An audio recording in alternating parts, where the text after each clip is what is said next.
হিন্দুদের ভোট দিতে দেবে না। আমি আপনাকে বারবার বলছি, কথাটা শুনতে খারাপ লাগছে। হিন্দুদের ভোট দিতে দেবে না। থাকা পলা কণ্ঠি টিকা শিখা এসব থাকলে ভোট দেওয়া যাবে না। শুভেন্দু অধিকারী বলেন হিন্দুদের ভোট দিতে দেবে না। সেক্ষেত্রে হিন্দু সিপিএম হোক, হিন্দু বিজেপি হোক, হিন্দু তৃণমূল হোক, হিন্দুদের ভোট দিতে দেবে না, এটাই মোদ্দা কথা। আমি আপনাদের কাছে এসেছি কেন?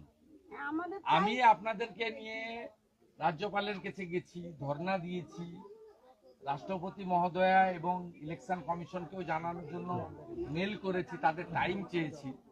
টাইম দিলে আপনাদের নিয়ে যাব আমি এখানে যারা অত্যাচারিত হয়েছে। আমি আজকে আপনাদের কাছে এসেছি কেন? যাতে ভবিষ্যতে এই জিনিস বন্ধ হয়, চিরতরে বন্ধ।